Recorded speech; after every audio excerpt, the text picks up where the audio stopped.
사는 동안은 사는 것처럼 삽시다. 제 말이 아니고요. 여기 때 한 두 블록 내려가면 저희들의 그 헬스장이 하나 있습니다. 거기서 이렇게 프랭카드에 써놓은 거예요. 사는 동안은 좀 사는 것처럼 삽시다. 무슨 말이에요? 그래서 보면서 그 사람들이 항상 문구를 아주 우리에게 이참에 살 좀 빼고 그리고 불러가고 이렇게 충동질을 해요. 저기 사거리 쪽에 마트에 갔더니 또 이렇게 포스터처럼 그 사람들이 붙여놨어요. 거기서 또 그렇게 써놨어요. 사는 동안은 사는 것처럼 삽시다. 벌써 돌아가신 분들이 계세요. 예배할 동안만이라도 예배하는 것처럼 해봅시다. 아멘. 너무 힘드시지요? 그죠? 힘들다고 말할지도 못할 정도로 힘드신 거지요? 여러분은 어떻게 삶이 기쁘십니까? 아니면 참 슬프십니까? 기쁩니다. 슬프지만 슬프다고 말하면 믿음 없다고 그러고 기쁘지도 않은데 기쁘다고 그냥 이야기하는 것도 거짓말 같고요. 기쁘다고요. 아 기쁘다고요? 죄송해요. 예. 기쁘다고요. 가난한 사람들이 많아서 그 사람들은 슬픈 것 같아요. 무엇이 여러분들을 슬프게 하십니까? 네? 무엇이 여러분을 속상하게 하고 힘들게 하십니까?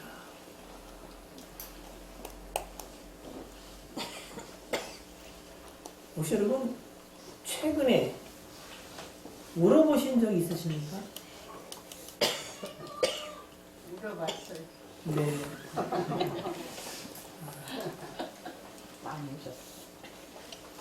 오늘 주님이 심한 통곡과 눈물로 이렇게 이야기하시는 이 통곡이라고 하는 단어는 그냥 슬프지만 눈물을 참고 이렇게 머금고 속으로 우는 상태가 아니고 슬프다 그 정도가 아니고 거의 소리내어 통곡하는 울음입니다.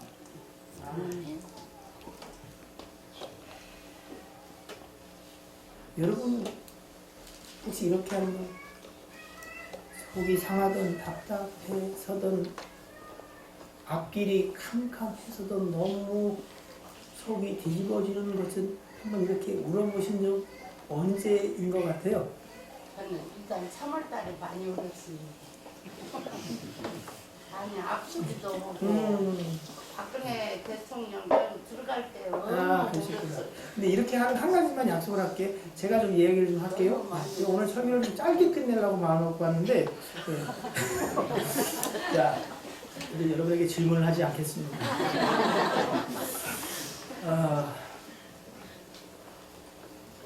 울음이라고 하는 것은 여러분, 꼭 슬플 때만 우는 것은 아닌 것 같아요. 또 언제 눈물이 나죠? 기쁠 때도 기쁠 때도 나지요. 너무 웃겨도 눈물이 나고. 문득 설교를 준비하면서 그 시인 박목월 씨의 어머니의 눈물이라는 시가 생각이 나십니다. 한번 들어보십시오. 회초리를 들긴 하셨지만 차마 종아리를 때리시진 못하고 노려보시는 당신 눈에 글썽거리는 눈물. 와락 울며 어머니께 용서를 빌면 꼭 껴안으시던 가슴이 으스러지도록 너무나 힘찬 당신의 포옹. 바른 길 곧게 걸어가리라 울며 뉘우치며 다짐했지만 또다시 당신을 울리게 하는 어머니 눈에 채찍보다 두려운 눈물, 두 줄기 볼에 아름지는 흔들리는 불빛.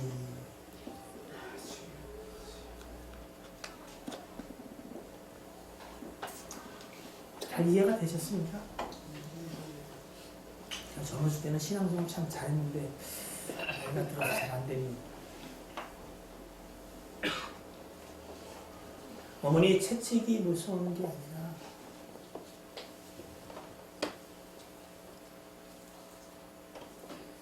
매를 위해서 채찍을 드신 게 아니라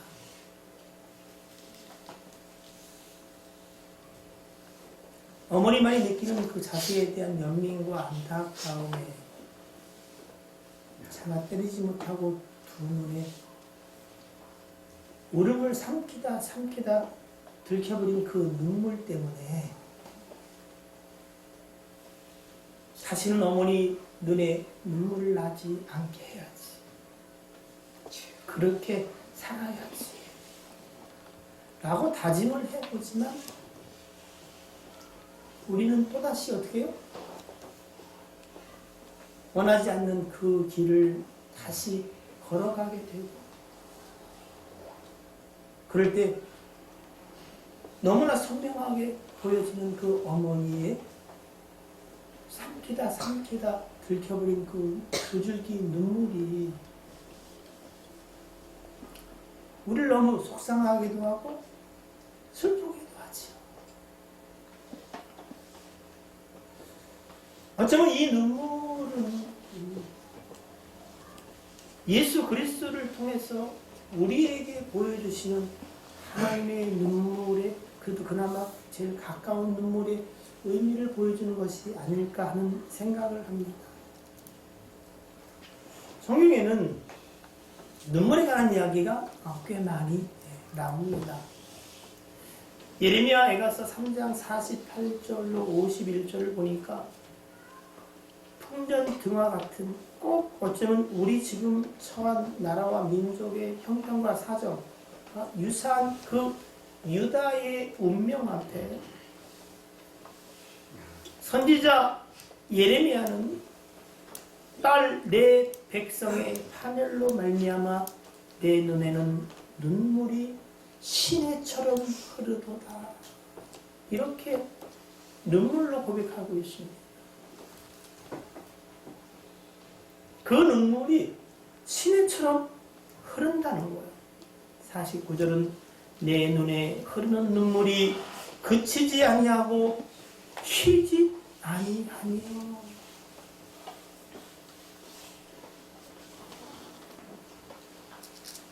시편 42편 고라 자손의 시를 보면 3절에 내 눈물이 주야로 내 음식이 되었다라고도 말합니다. 잘하시는 시편 56편 8절에 다윗은 나의 눈물을 주의 병에 담으소서. 그래서 다윗의 눈물병이라는 책도 시중에 나와 있더라고요. 여러분은 무엇 때문에 언제 물어보셨습니까? 오늘 저와 여러분은 히브리 5장 7절로 10절 말씀 속에서 예수 그리스도의 심한 통곡과 눈물로 드린 간구와 소원에 관하여 우리가 함께 살펴보기를 원하는데, 예수님은 여러분 과연 왜 우셨을까요? 여러분이 울 때는 누구를 위한 눈물이었어요? 자기 자신의 원통함, 처지의 서글픔? 예수님은 참 많이 우셨을 것 같아요. 그런데 성경에는 그렇게 많이 기록되어 있지는 않습니다. 대략적으로 한 3군데 정도밖에 두드러지게 나타나지를 않는데, 첫 번째 예수님이 울으신 것은 요한복음 11장이에요. 요한복음 11장은 마리아와 마르다의 오라비 누구요? 나사로가 죽었을 때에 하루 이틀 사흘 나흘이 지나서 냄새 날 때에 예수님이 도착하셨잖아요. 모든 사람이 그 일로 슬피 우는 거예요. 예수께서 그가 우는 것과 또 함께 온 유대인들이 우는 것을 보시고 심령에 비통히 여기시고 불쌍히 여기사 그리고 예수께서 눈물을 흘리시더라 이렇게 고백을 하고 있는데 과연 이때 흘린 예수의 눈물은 누구를 위한 눈물일까요? 내가 좀 더 빨리 왔을 걸. 사랑은 나사로가 죽었도다. 그 눈물이었을까요? 그건 아닐 수 있을 것 같아요. 왜냐하면 그 나사로의 병든 사실에 관하여 이야기를 들으시고 예수님은 당장 출발하지 않고 그게 이틀을 더 유하시다가 그가 죽은 지 4일이 지나서야 그곳에 오셨어요. 일부러 오신 거죠. 늦게, 그죠? 그러니 사실은 앞서 이야기한 그 이유는 아닐 것 같고 예수님은 다 아셨어요. 그러니 얘들아 걱정하지 마라. 뭘 우니?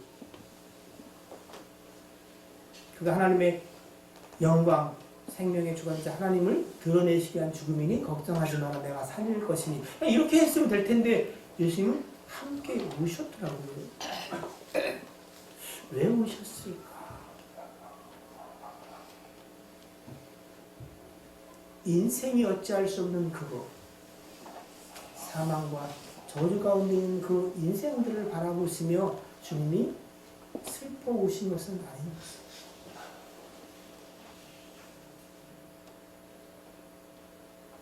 그 나사로를 다시 살리시지만 나사로는 다시 죽을 수밖에 없는 죄와 사망의 권세에 묶인 그들을 바라보시며 주님이 애통해 하신 것은 아닌지 모르겠어요.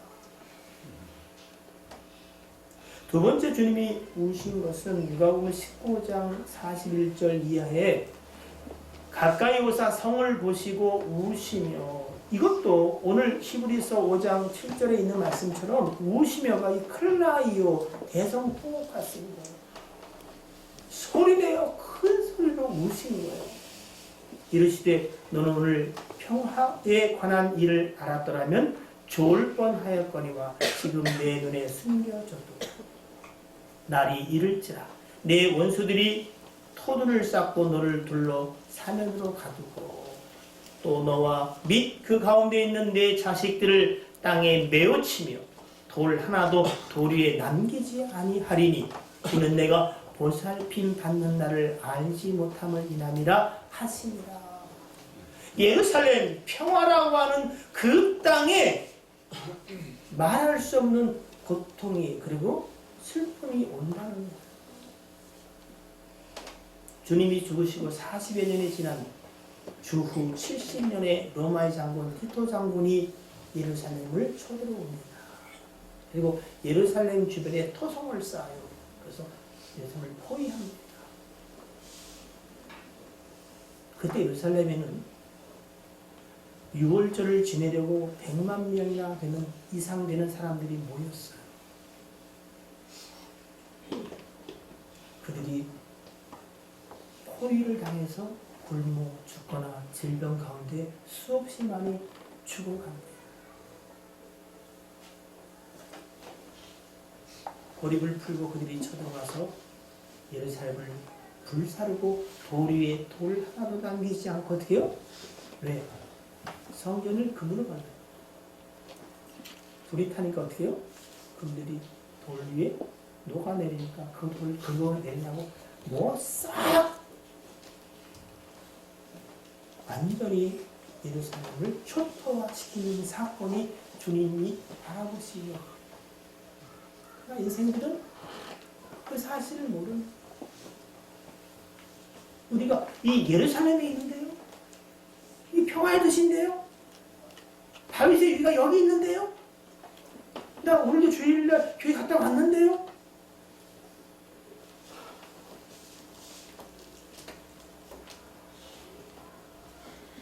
그들을 보시며 주님이 칼라이오 통곡하시며 우셨어요. 그리고 자신이 십자가를 지고 골고다로 올라갔을 때에 여자들이 뒤를 따르며 슬피 울 때에 나를 위하여 울지 마라. 너와 내 자녀들을 위해서 울라라고 말씀도 하셨습니다. 그리고 오늘 히브리 5장 7절입니다. 함께 한번 읽어봤으면 좋겠습니다. 자, 시작.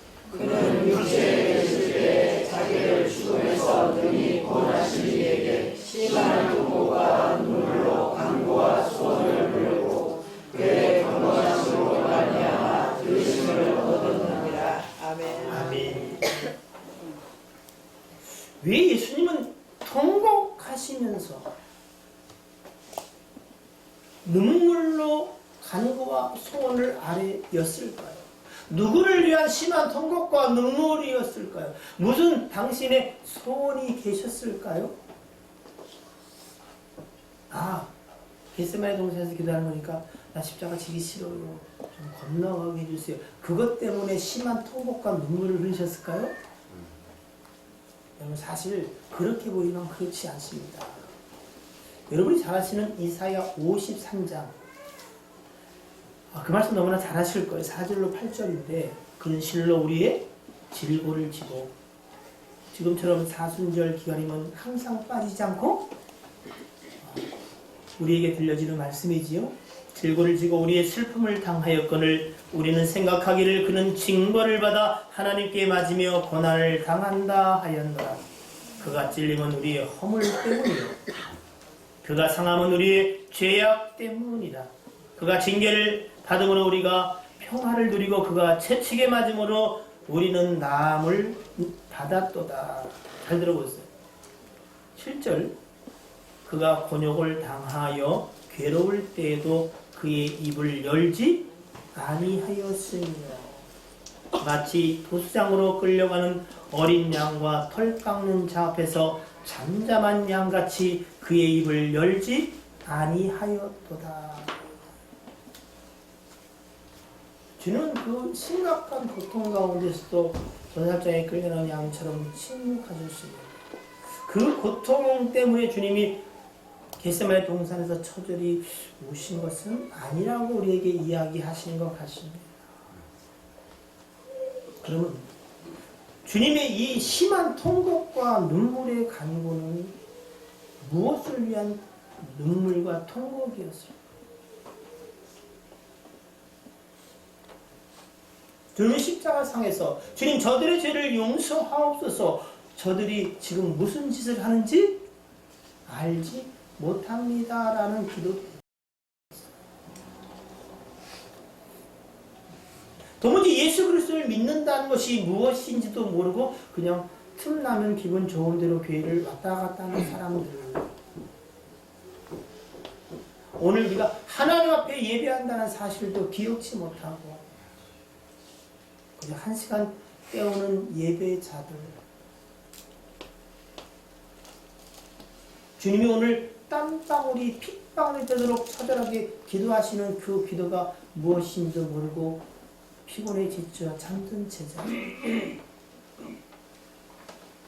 얼마 전까지만 해도 그 떡을 먹고 그 신비한 능력에 취해서 호산나 다윗의 자손으로 오시는 이여 우리를 지금 구원하소서라고 열광적으로 주님을 환영했던 그 군중들과 무리들.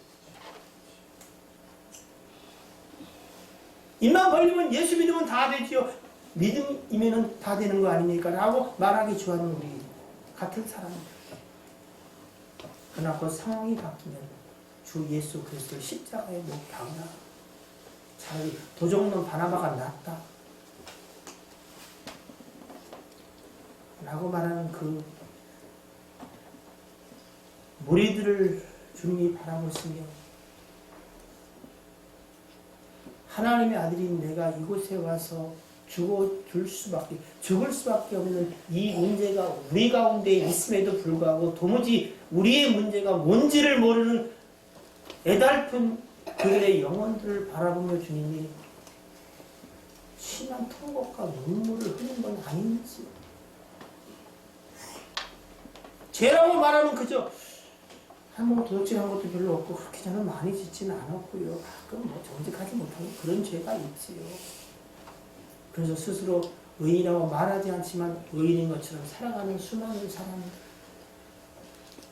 그래서 이사야 53장의 말씀처럼 그가 질고를 당할 때 저는 저의 죄 때문에 죽었다고 말하는 수많은 사람들처럼 우리도 살아가는 것은 아닙니다.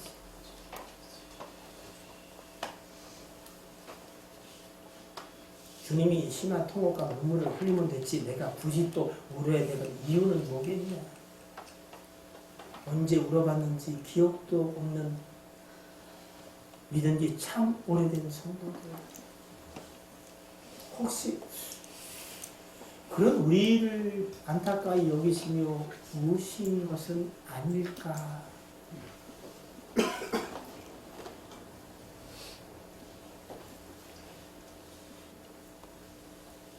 분명히 그 울음은 당신을 위하여 당신이 원하는 바를 이루기 위하여 오신 눈물은 아니었을 것 같습니다.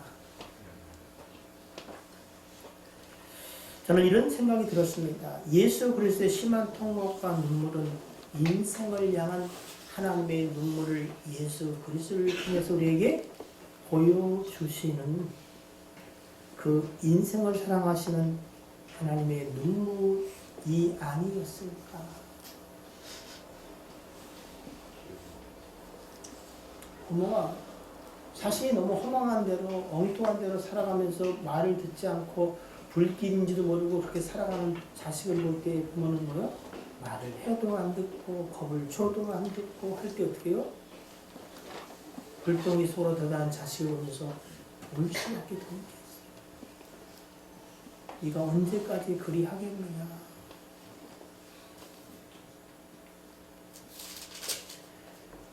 오늘 주님은 히브리서 5장 7절에 그는 육체에 계실 때에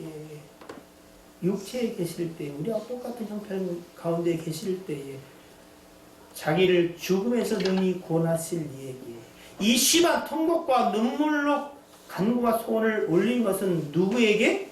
자기를 죽음에서 능히 구원하실 이에게 흘린 경외의 눈물이라고 분명히 이야기합니다.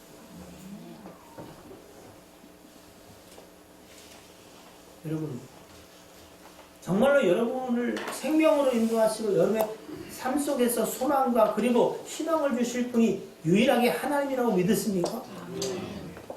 정말로 그분이 그렇다고 믿으십니까? 그분 앞에 우리는 우리의 삶의 무게들을 내려놓고 뭐 해야 될까요? 살려달라고, 도와달라고, 하나님 아니면 내가 어찌 살겠냐고. 누가 나를 무시해서 없다고, 이렇게 산다고 나를 무시한다고 그래서 울 것이 아니고 자식조차도 어미의 마음을 몰라준다고 복장이 터지겠다고 울 것이 아니고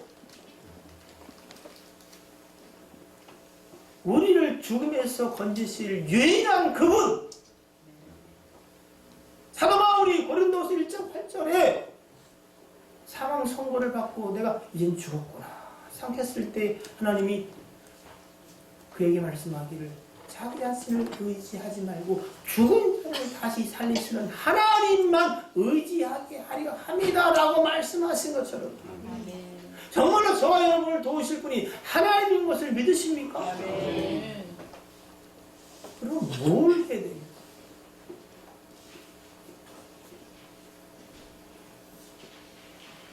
자식 때문에 울고 자식 때문에 속상해서 지 성질 못 이겨서 울고 돈이 없어서 울고 남들은 다 저런데 나는 왜 이러냐고 운명 탓하고 누구 탓하면서 속상해 울고 그 눈물도 흘리세요. 그러나 해답은 아니지 않습니까?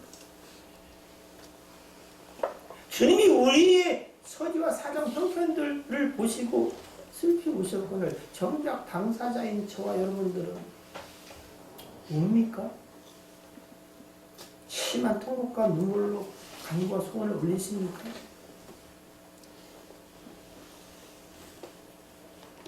왜 그럴까? 답은 뻔합니다. 살만해서 그래요. 아니 어쩌면 하나님이 그리 내게 도움이 안 된다고 생각해서 그럴지도 몰라.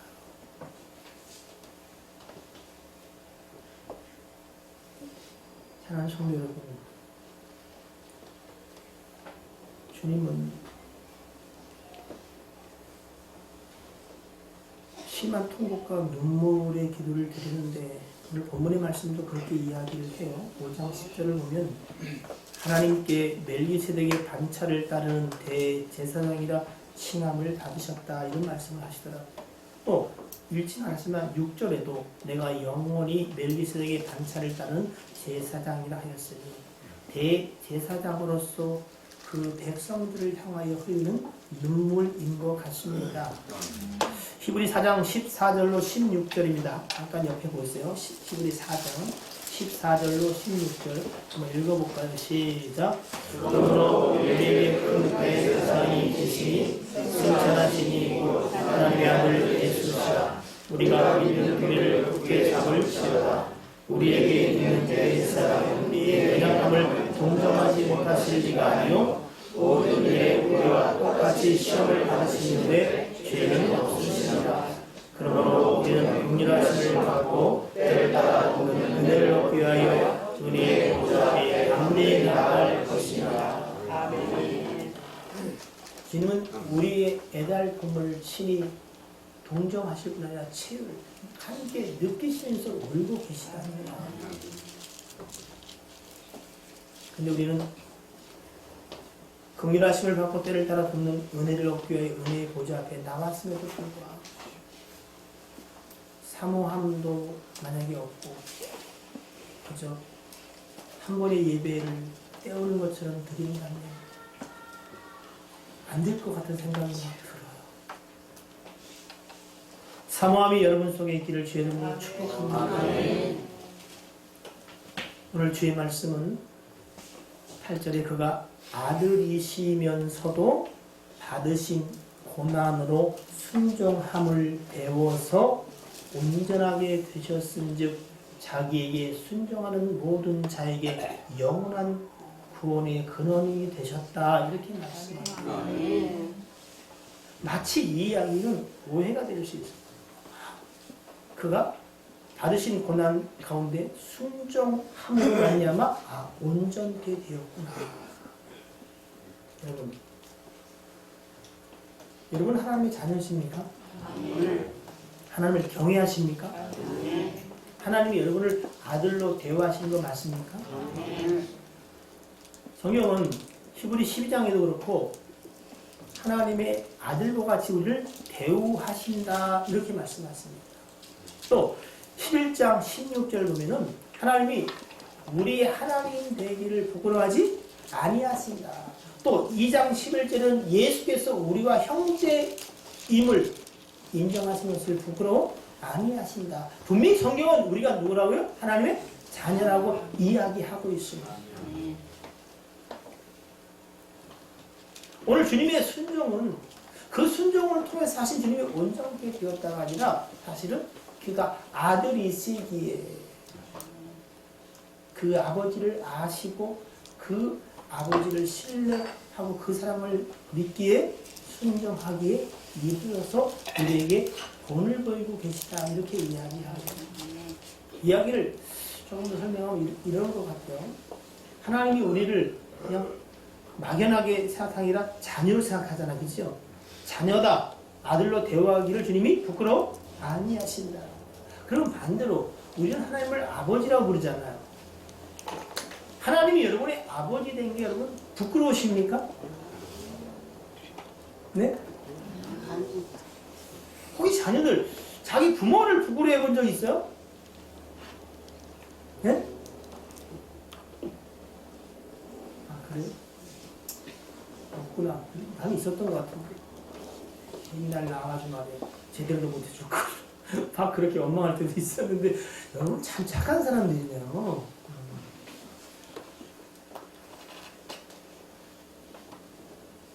여러분 하나님이 여러분 아버지에게 안 부끄러우십니까? 그럼 하나님을 아버지로 대우하십니까? 어떻게 대우를 하세요?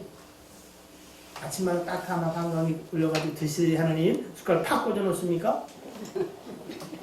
어떻게 하나님을 아버지로 대우하십니까? 말씀대로 듣는 옳습니다. 하나님이 여러분의 아버지요, 아버지가 여러분을 정말 돕기를 원하신다고 믿으시면 오늘 본문 중에서 우리가 답을 찾아본다면 우리는 정말로 죽은 자를 다시 살리시는, 즉 좀 더 잘 사는 것, 이게 아니라 인생이 해결할 수 있는 건 뭐요? 사망이에요. 근데 그 죽은 자를 다시 살리시는 유일하신 하나님을 이야기한 생명의 주를 얘기하는 거예요. 그 주님 앞에 능히 도우실 힘이 있고 도우시기를 원하시는 그 하나님께 뭘 해야 되겠어요? 네? 뭘 해요? 다 아시죠? 갑니다. 그 이야기라도 하고 갑니까? 하나님을 진짜로 믿는다고 말하면 우리는 뭐요? 유일하게 도우실 수 있는 그분 앞에 심한 통곡과 눈물로 여러분이 뭐를 원하시는지, 무엇이 여러분의 애달픈 건지, 자지 말고 일어나서 하나님 앞에 기도해야 되지 않겠어요? 아멘.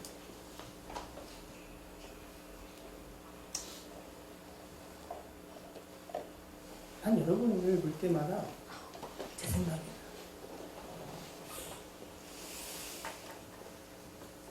하나님 진짜로 기도하라는데 그래서 일단 마음을 먹었어요. 자, 내일부터 저녁 시간에 와서 기도해 볼래요.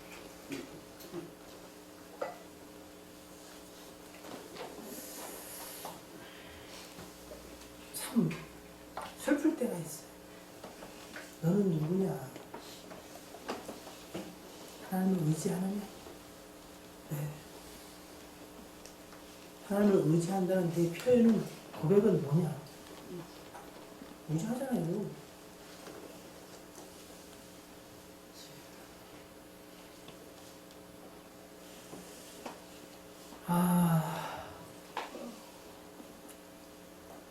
하나님을 정말로 아빠, 아버지로 인정하시면 그분에게 저와 여러분들의 삶의 애환도 또 마음의 소원도, 그리고 정말 하나님이 도우셔야만이 된다고 믿으면은 그런 고백을 주께로 가져갔으면, 아니 가져가야 할 것 같습니다.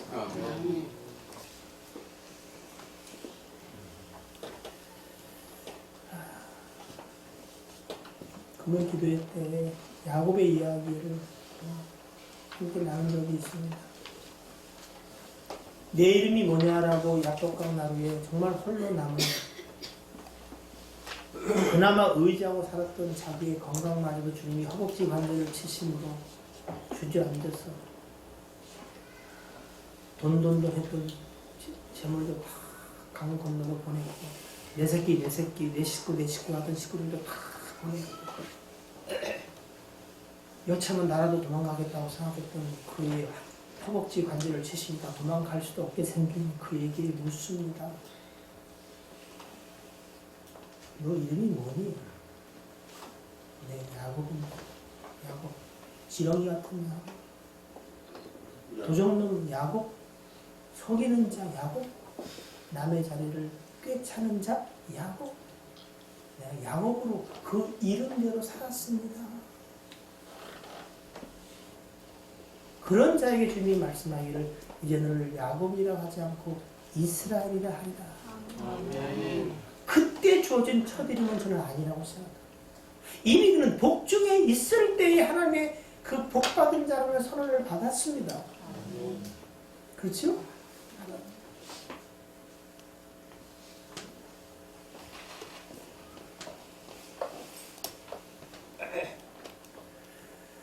그럼에도 불구하고 그 이름을 잊어버리고 그는 야곱으로 참 오랜 시간을 살았어요. 그 하나님의 훈련 과정을 130년 동안 받은 후에 바로 앞에 섰을 때 그는 비로소 이렇게 말합니다. 나는 참 130년 동안 험악하게 살았어.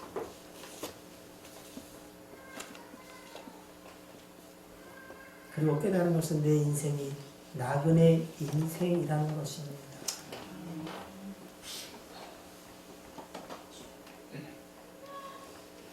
히브리 11장 말씀 찾아서 읽고 마칩시다. 오늘 합시다. 히브리 11장 9절부터 16절까지인데요.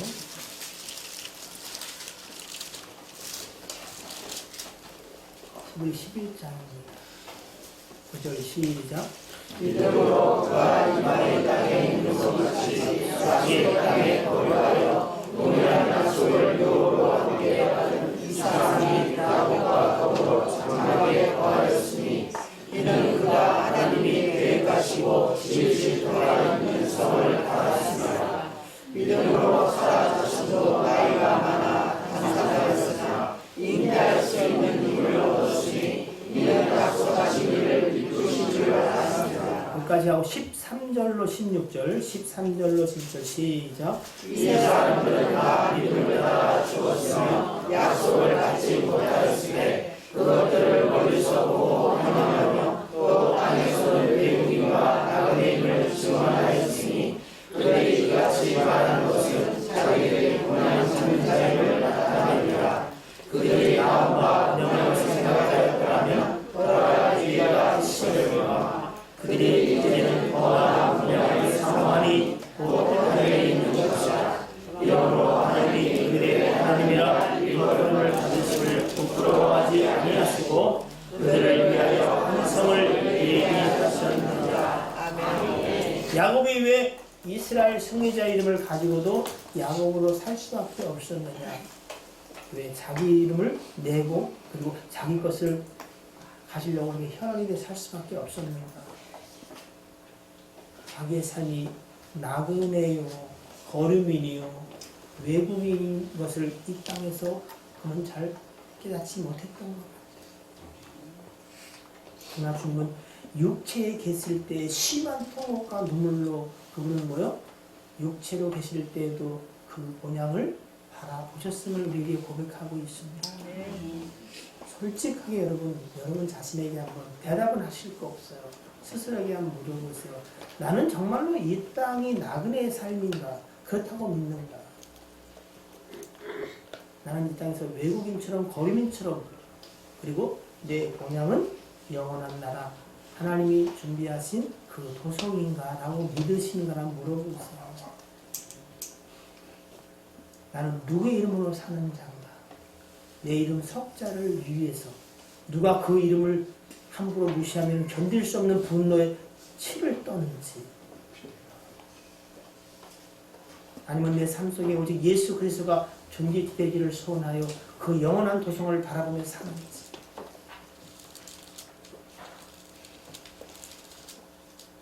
저는 어르신들이 제일 애잔합니다. 80 넘었고 정말로 10수년 사이에 주의 부르심을 받지 않겠어요? 장님 그렇죠? 그럼 여러분들은 임장로님은 받을 날이 뭐라고 생각하시죠? 봐서는 영원히 안 죽을 사람처럼 같은 다들 오늘 아니면 내일 또 기회가 있겠지, 올해 아니면 내년에 다시 하지, 10년 뒤에 하면 어떠랴, 20년 뒤에는 왜 못하겠느냐, 영원히 살 터인데 그거 아니에요? 나 그치 그지? 나야 그래도 너 100년 안에 죽어.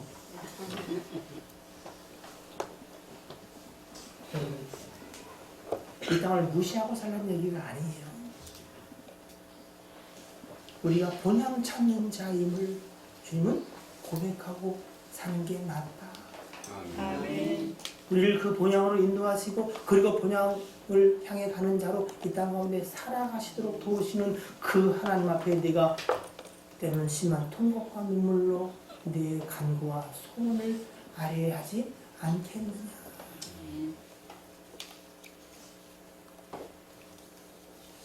장사 안 돼서 돈 안 벌리면 속상하죠. 충분히 이해합니다. 근데 여러분, 저와 또 가까운 사람한테 물어봤더니 삶의 소망이 뭐냐 할 때 다 이렇게 말하던데요. 네? 전사님 삶의 소망이 뭐? 아들 딸 잘 낳아서 그건 뭐예요? 찬양을 더 잘하게 되는 거? 그러면 하나님의 나라? 여러분의 소망은 참 뭐예요? 하나님을 영화롭게 하고자 하는 거예요? 아, 이게 별로 아니구나. 아니, 뭐 그러는데 다 하나님을 영화롭게 하는 자의 삶을 살게 만들어주는데? 저한테 물어봤지? 다른 교인들인가? 3월 마지막 주가 지나는데 여러분 3월 마지막이 다 되기 전에 이 한 가지는 한번 생각을 깊이 해보십시오. 나는 삶의 목적이 무엇인가? 주께서 피를 값주고 산바된 우리는 자기를 위해 사는 자도 없고 자기를 위해 죽는 자도 없다. 죽고 사는 게 중요한 것이 아니라 살든지 죽든지 내 몸에서 그리스도의 뭐요? 영광을 나타내는 게 중요하다. 이거 여러분 삶의 목적 아니에요? 기합부 아니요? 아, 옷도 딱 입었는데 정말 여러분은 뭐가 소원이 있습니까?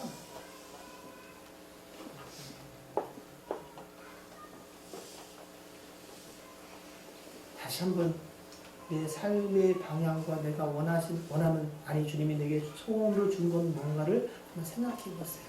아멘. 그리고 그게 분명하다면 우리는 어떻게 해요? 기도를 내려놓고 기도해. 때로는 심한 통곡과 눈물로 나는 이렇게 살기를 원합니다. 아멘. 특별히 좋은 시간을 지나고 있잖아요. 언제? 사순절 기도 하길 주 이름으로 축복합니다. 아멘. 기도하겠습니다.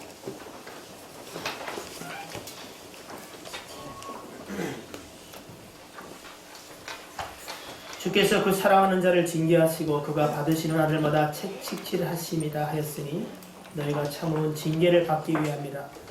하나님의 아들과 같이 너희를 대우하시나니 어찌 아버지가 징계하지 않는 아들이 있으리요. 징계는 다 받는 것이거늘 너희에게 없으면 사생자요 친아들이 아니니라. 오직 하나님은 우리의 유익을 위하여 그의 거룩함에 참여하게 하기 위하여 우리를 징계하신다 하셨습니다. 잘 견디게 하시고 주께서 우리를 그리 대우하신 것처럼 우리도 하나님으로 인정하는 자의 삶을 살게 하옵소서. 예수 그리스도의 이름으로 기도하옵나이다.